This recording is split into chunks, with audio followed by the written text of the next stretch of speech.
Doctor Sumedha Gupta. Video को start करने से पहले मैं आप लोग को बताना चाहूंगी कि हमारे खुद का मेडुला वेबसाइट लॉन्च हो चुका है, जिसपे सर्जरी के नोट्स अवेलेबल है, साथ ही साथ मेडिसिन के नोट्स, ईएनटी के नोट्स, ऑप्था के नोट्स भी अवेलेबल है। So let's start today's video on the topic splenic trauma. जब भी एब्डोमेन में कोई ब्लड ट्रॉमा होता है तो मोस्ट कॉमन ऑर्गन जो कि इन्वॉल्व होता है वो होता है अपना spleen. So basically spleen is the graveyard of the RBCs, आप लोगों को पता है। सो जब भी एब्डोमेन में कोई भी ब्लड ट्रॉमा होता है तो मोस्ट कॉमन ऑर्गन जो कि इसमें इन्वॉल्व होता है वो कौन होता है? स्प्लीन होता है।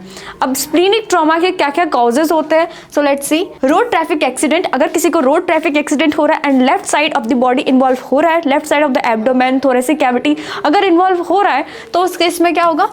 स्प्लीनिक ट्रॉमा होने के चांसेस होंगे।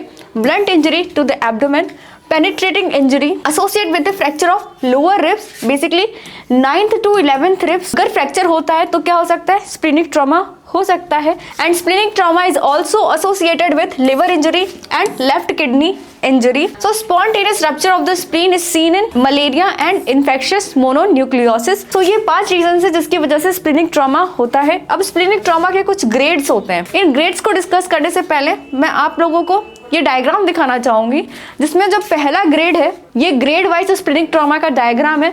ग्रेड 1 में क्या होता है?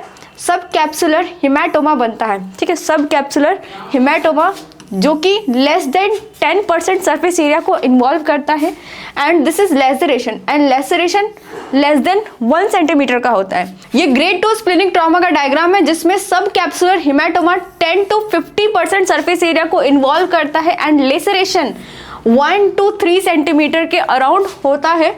ये ग्रेड 3 का डायग्राम है, जिसमें लेजरेशन 3 सेंटीमीटर से ज्यादा होता है एंड इसमें जो सब कैप्सुलर हिमेटोमा होता है वो 50% से ज्यादा सरफेस एरिया को इन्वॉल्व करता है। Again this is grade 3 splenic trauma, जिसमें रप्चर्ड सब कैप्सुलर एंड पेरेन्काइमल हिमेटोमा देखने को मिलता है। दिस इज ग्रेड 4, जिसमें हाइलर वेसल्स जो है उनकी इंजरी हो जाती है। यहाँ पे आप देख रहे हो ये इंजरी हो गई है हाइलर वेसल्स की, जिसमें से ब्लड निकल रहा है और जो 25% ऑफ द स्प्लीन है वो डीवेस्कुलराइज हो जाता है। This is grade 5 splenic trauma, जिसमें हाइलर इंजरी हो रही है एंड साथ ही साथ जो स्प्लीन है उसके टुकड़े टुकड़े हो गए, यानी कि शैटर्ड स्प्लीन है। देख रहे हो जैसे आप ये टुकड़ा ये टुकड़ा ये टुकड़ा ये टुकड़ा, तो जो स्प्लीन है वो शैटर्ड हो गई है। डायग्राम देखने के बाद अब आपको थ्योरी बिल्कुल समझ में आने वाली है।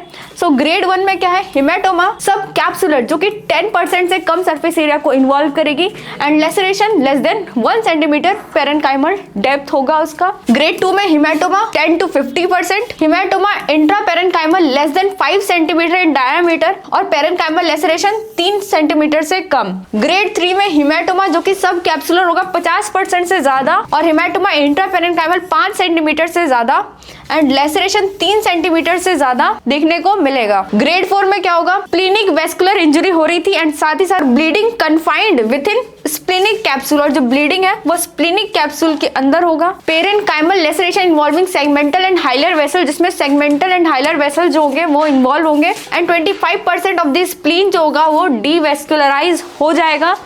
एंड 5 में क्या होगा? ग्रेड 5 में क्या होगा? शैटर्ड स्प्लीन देखने को मिलेगी और इसमें वेस्कुलर इंजरी देखने को मिलेगी, जैसे कि डायग्राम में दिख रहा था आपको। नाउ यू कैन सी इसमें हाइलर ब्लड वेसल की इंजरी हो रही थी एंड शैटर्ड स्प्लीन देखने को मिल रहा था। ग्रेड 4 में डीवेस्कुलराइजेशन 25% एंड हाइलर वेसल की इंजरी हो रही थी, उसकी वजह से क्या हो रहा था?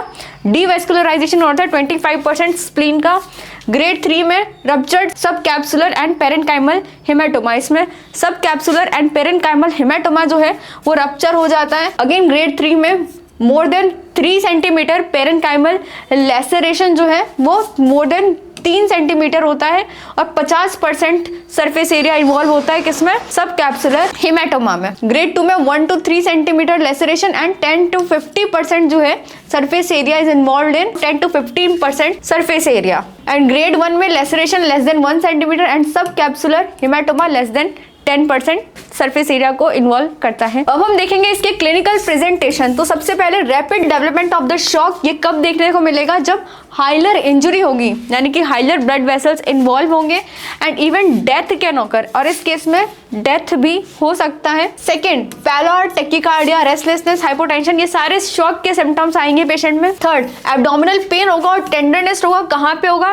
लेफ्ट अपर क्वाड्रेंट में। गार्डिंग एंड रिजिडिटी, गार्डिंग का क्या मतलब है? जब हम पेशेंट को एग्जामिन करने जाएंगे तो वो गार्ड करेगा, आपको एग्जामिन करने नहीं देगा। एब्डोमिनल डिस्टेंशन देखने को मिलेगा ड्यू टू हीमोपेरिटोनियम। अब क्योंकि स्प्लीन रप्चर होगा तो बहुत सारा ब्लड जो है वो पेरिटोनियम में चला जाएगा and that will result in haemoperitoneum and उसकी वजह से क्या? एब्डोमिनल डिस्टेंशन देखने को मिलेगा। Sixth is balance sign. Balance sign क्या होता है? Non shifting dullness in left flank as collected blood get clotted. ठीक है, जो ब्लड है वो क्लॉट हो जाएगा तो शिफ्टिंग डलनेस नहीं देखने को मिलेगा। नाउ वी विल सी कि शिफ्टिंग डलनेस होता क्या है। तो ये पेशेंट है, पेशेंट का ये एब्डोमेन है, patient is in supine position and you are viewing from lateral side. ये पेशेंट लेटा है एंड ये पेशेंट का पेट है। ठीक है, पेशेंट ऐसे लेटा है, ठीक है, और ये साइड से हम देख रहे हैं।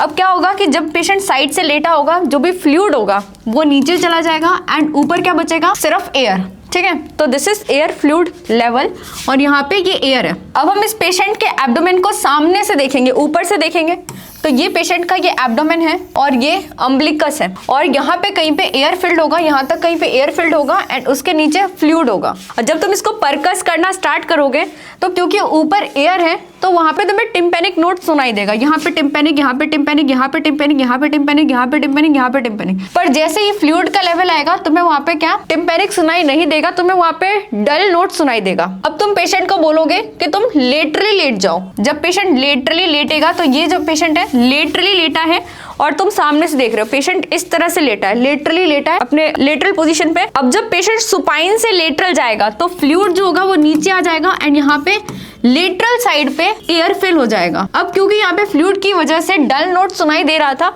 अब हमने पेशेंट को इस तरह से शिफ्ट किया तो जो फ्लूइड है वो नीचे की तरफ जाएगा एंड अगेन यहाँ पे एयर आ जाएगा। ऐसा लेटा था, हमने ऐसे लेटा दिया तो यहाँ पे फिर से एयर आ गई और फ्लूइड आ गई।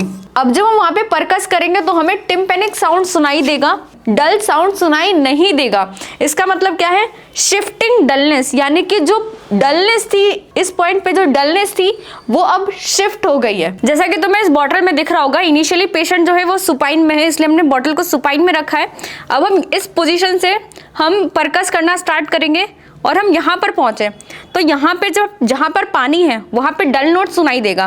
पर जब हम पेशेंट को बोलेंगे लेटरली शिफ्ट होने को, तो पेशेंट जब लेटरली शिफ्ट होगा तो तुम देख रहे हो जो फ्लूइड जो है वो लेटरली शिफ्ट हो गया। इस पॉइंट पे हमें डल नोट सुनाई दे रहा था पहले क्योंकि यहाँ पे जो था फ्लूइड था, एयर नहीं था।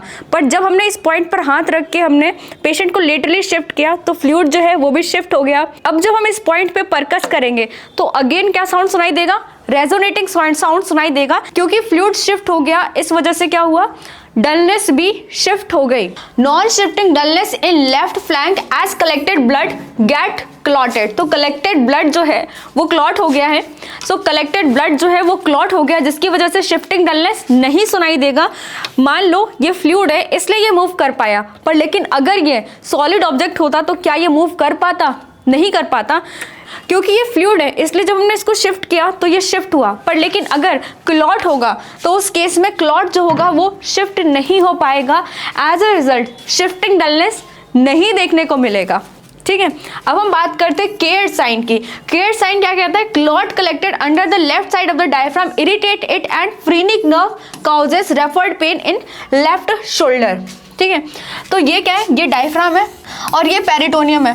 ठीक है, पेरिटोनियम में क्या है? ब्लड कलेक्टेड है। अब हम क्या करेंगे? पेशेंट के लेग को ऊपर करेंगे तो क्या होगा? जो पेरिटोनियम में ब्लड है वो डायफ्राम के नीचे कलेक्ट हो जाएगा जो कि डायफ्राम को इरिटेट करेगा एंड फ्रीनिक नर्व को भी इरिटेट करेगा। और फ्रीनिक नर्व क्या कराता है? Referred pain in shoulder. So phrenic nerve अगर इरिटेट होगी तो क्या होगा? रेफर्ड पेन होगा। कहाँ? लेफ्ट शोल्डर में रेफर्ड पेन देखने को मिलेगा। ठीक है, so this is Kehr sign and ये किस वजह से होता है? Blood collection in the left side of the diaphragm, जो कि इरिटेट करेगा किसको, फ्रेनिक नर्व को। अब हम इन्वेस्टिगेशन की बात करें तो इसमें हीमोग्लोबिन एस्टिमेशन करेंगे। इसका जो इन्वेस्टिगेशन ऑफ चॉइस है वो अल्ट्रासाउंड है and can reveal splenic tear. Ultrasound में स्प्लिनिक टियर भी रिवील हो सकता है। सीटी स्कैन करेंगे, प्लेन एक्सरे करके देखेंगे एब्डोमेन का, एंजियोग्राम करेंगे, क्यों, for diagnosis and embolisation. Angiogram से हम डायग्नोसिस भी कर सकते हैं एंड हम जो आर्टरी ब्लीड हो रही है हम उसको एम्बोलाइज करके क्या कर सकते हैं, ब्लीडिंग को रोक भी सकते हैं। अब हम बात करते हैं इसके ट्रीटमेंट की। तो पेशेंट में क्या करेंगे, हम इनिशियल रिससिटेशन करेंगे जिसमें हम एयरवे चेक करेंगे कि पेटेंट है कि नहीं, ब्रीदिंग एंड सर्कुलेशन चेक करेंगे एंड साथ ही साथ हम चार्टिंग करेंगे जिसमें पेशेंट के वाइटल्स वगैरह हम सब लेंगे, like heart rate, pulse rate, blood pressure, temperature, ये सारी चीजें हम रिकॉर्ड करेंगे एंड हम पेशेंट में ड्रग चलाएंगे कि अगर पेशेंट अगर शॉक में है तो हम आइनोट्रोप्स एंड ऑल हम पेशेंट में इनिशियल स्टार्ट करेंगे। हम पेशेंट में सेंट्रल वीनस लाइन लगाएंगे, यूरिनरी कैथेटर, फोलिस कैथेटर लगाएंगे, नेजोगैस्ट्रिक ट्यूब, राइल्स ट्यूब लगाएंगे पेशेंट में। पेशेंट को एब्सोल्यूट बेड रेस्ट पे रखना है, एंटीबायोटिक्स चलानी है, फ्लूइड मैनेजमेंट करेंगे। अब यहाँ पे जो हमने ग्रेड्स की बात करी, ग्रेड 1, 2 एंड 3, इसमें सर्जरी की रिक्वायरमेंट नहीं होती है अनटिल एंड अनलेस हम सिचुएशन को कंट्रोल नहीं कर पा रहे हैं। और सर्जरी किन पेशेंट में करते हैं, वो पेशेंट जो कि हीमोडायनेमिकली अनस्टेबल है, और ग्रेड 5 जिसमें स्प्लीन जो है वो टुकड़े टुकड़े हो चुका है, शटर्ड हो चुका है, और उन पेशेंट्स में करेंगे जिसमें स्प्लीनिक इंजरी के साथ साथ लिवर इंजरी, पैंक्रियाटिक इंजरी जैसी चीजें भी हैं, उसमें भी हम सर्जरी करेंगे। नेक्स्ट इज इमरजेंसी स्प्लीनेक्टोमी, ये उन पेशेंट्स में करेंगे जो कि हीमोडायनेमिकली इनस्टेबल है। नेक्स्ट इज पार्शियल स्प्लीनेक्टोमी, जिसमें हम पूरे स्प्लीन को नहीं निकालते हैं। सो नेक्स्ट इज स्प्लीनोग्राफी, जिसमें जो इंजर्ड टिश्यू है हम उसको रिपेयर करेंगे रेदर देन स्प्लीनेक्टोमी। इसमें लेस ऑप्सी होता है। अब तुम लोग पूछोगे कि ऑप्सी होता क्या, this is opportunistic post splenectomy infections. अब जो स्प्लीन है हमारा वो इम्यून सिस्टम का बहुत ही बड़ा हिस्सा है, अगर वो स्प्लीन ही नहीं रहेगा तो इम्यूनिटी वीक हो जाएगी बॉडी की, तो अपॉर्चुनिस्टिक इन्फेक्शंस हो सकते हैं, जैसे न्यूमोनिया के इन्फेक्शंस हो सकते हैं, हीमोफिलस इन्फ्लुएंजा जैसे इन्फेक्शंस हो सकते हैं, जो कि स्प्लीनोग्राफी में नहीं दिखेगा बट स्प्लीनेक्टोमी में ये देखने को मिलेगा। अब स्प्लीनेक्टोमी दो कंडीशन में करते हैं, एक हिमेटोलॉजिकल कंडीशन और दूसरा ट्रॉमेटिक कंडीशन। जो हिमेटोलॉजिक कंडीशन है उसमें जो स्प्लीन है वो पूरा इंटैक्ट है और हम पूरे इंटैक्ट स्प्लीन को निकालेंगे तो कंप्लीट जो स्प्लीनिक टिश्यू होगी वो निकल जाएगी। पर जो दूसरा कंडीशन है जिसमें ट्रॉमा हो रखा है, तो ट्रॉमा में क्या होगा, स्प्लीन जो होगा वो टुकड़ा टुकड़ा हो जाएगा और कुछ टुकड़े जो होंगे वो हम नहीं निकाल पाएंगे, तो उस केस में कंप्लीटली इम्यूनिटी लॉस नहीं होगा। इसलिए जो हम स्प्लीनेक्टोमी करते हैं ट्रॉमा के केस में, उसमें ऑप्सी कम देखने को मिलता है। ऑप्सी प्रिवेंट करने के लिए हम सर्जरी से पहले एंटीबायोटिक देते हैं प्रोफाइलेक्टिकली एंड वैक्सीन भी हम यूज करते हैं पेशेंट्स में। अब हम देखते हैं कॉम्प्लिकेशन ऑफ स्प्लीनेक्टोमी। एक कॉम्प्लिकेशन तो ऑप्सी खुद में है जो कि मैंने आपको बता दिया, इंजुरी टू पैंक्रियास। अब जो स्प्लीन है वो टेल ऑफ द पैंक्रियास के साथ एसोसिएटेड है, क्योंकि tail of the pancreas spleen के बहुत करीब होता है, इसलिए जब हम स्प्लीनेक्टोमी करते हैं तो पैंक्रियास में भी इंजरी हो सकती है and as a result pancreatic fistula हो सकता है, जिससे पैंक्रियाटिक फ्लूइड जो होगा वो निकलेगा। जब हम उसको एनालाइज करेंगे उस फ्लूइड को जो कि फिस्टुला से निकल रहा होगा, अगर वो अमाइलेज लाइपेज रिच है, इसका मतलब पैंक्रियाटिक फिस्टुला है। हिमेटोलॉजिकल क्या चेंजेस आएंगे, सो बेसिकली इसमें WBC बढ़ा मिलता है, साथ ही साथ प्लेटलेट भी बहुत ज्यादा बढ़ जाता है एंड पेरिफेरल स्मीयर जब करोगे तो उसमें बेसोफिलिक स्टिपलिंग देखने को मिलेगा, रेटिकुलोसाइट्स देखने को मिलेगी, होवल जॉली बॉडी मिलेगी, हाइपर सेगमेंटेड WBC देखने को मिलेगी। ये सब चीजें हम सेकेंड ईयर पैथोलॉजी में पढ़ते हैं।